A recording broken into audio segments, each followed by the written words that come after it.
Hello, students. I hope you all are fine and safe at your homes and your studies are also going very nicely. Okay, students, today I'm going to teach you the poem Tulips from your English literature book of New Gulmohar reader. Okay, Tulips. This poem is written by F.W. Lechicote. Okay, এই পোয়েমটো কোনে লিখিছে? F.W. Lechicote লিখিছে. Okay.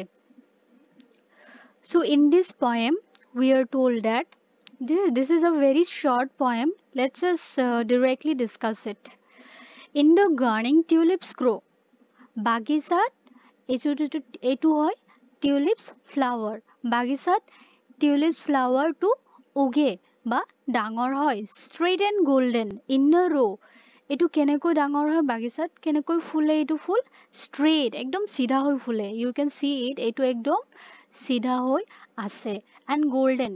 The color of the tulip is you can say yellowish golden. Okay, হালধীয়া টাইপৰ যেটো golden আছে that is the color in a row. এইবোৰে কেনেকৈ এইবোৰ যিবোৰ tulips flower আছে এইবোৰ শাৰী শাৰীকৈ গজে বা ফুলে. Each one holds it empty cup. Okay, এডাল যিডাল গছ থাকে টিউলিপ ফ্লাৱাৰৰ গছ তাতে কেৱল এটা ফুলহে থাকে. ওকে, এটা ফুলত বেছিকৈ নাথাকে. আৰু এই পয়েমটোত আমাৰ যিজন ৰাইটাৰ আছে পয়েট আছে সেইজনে কি কৈছে এইটো কাপ বুলি কৈছে. যেটো এটা এডাল গছত যে এটা ফুল ফুলে টিউলিপ সেই এটা ফুলক কোৱা হৈছে এইটো কাপ বুলি কৈছে. ওকে, যেহেতু এইটো অলপ দেখাত কাপ যেন লাগে. Drinking rain and sunshine up.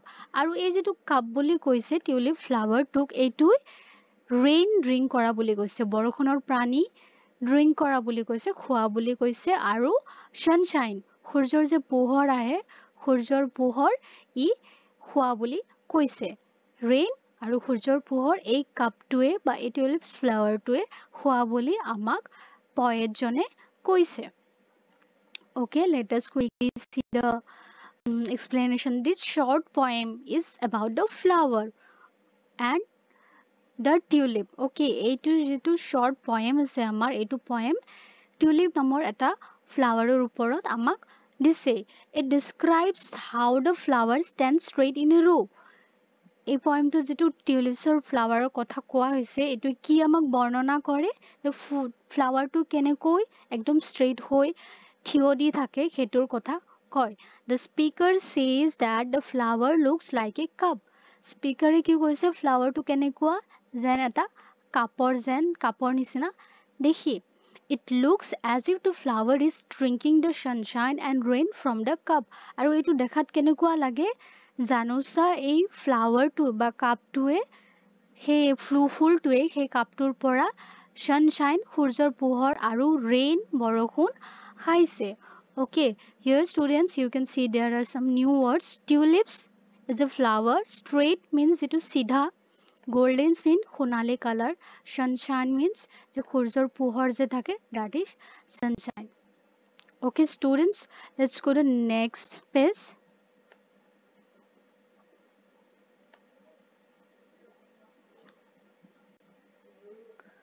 Okay students, let's quickly go to the next page. Start it.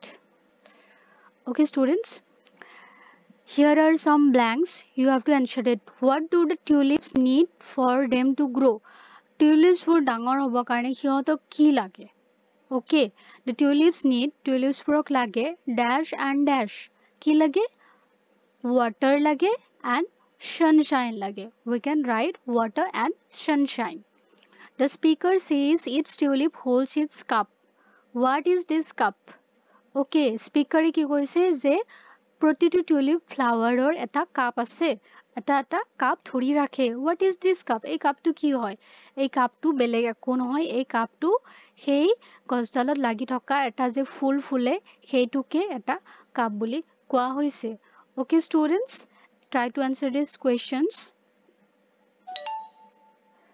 Okay, here we have to match words in the pink boxes. These are the pink boxes. Okay, and the words in the green boxes. এইটো গ্ৰেবোৰ green box হয়. ইয়াৰ পৰা words কিছুমান আছে আমি ইয়াতে মানে match কৰিব লাগিব. অ'কে, ইয়াতে চোৱা বুকছ, বেগ, চক, ব্লেকবোৰ্ড এইকেইটাৰ লগত আমাৰ এই তিনিটাৰ কোনটো মেটচ হ'ব? We can surely say school because there are we can match them. Okay, there are similarities. গোটেইকেইটা বস্তু আমি স্কুলত পাওঁ। স্কুলত কি পাওঁ আমি? বুকছ, বেগ, চক, ব্লেকবোৰ্ড এই গোটেইকেইটা আমি পাওঁ। Okay, next flowers, grass, trees, fountain. Okay, এইবোৰ আমি ক'ত পাওঁ? এইবোৰ আমি গাৰ্ডেনত পাওঁ। Here you have to write garden.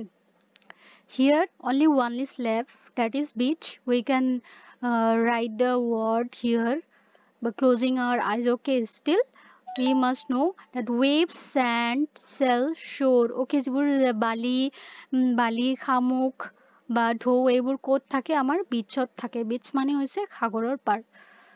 Okay, here at the last, read the poem Tulips again. Okay, Tulips পঢ়িব দিছে.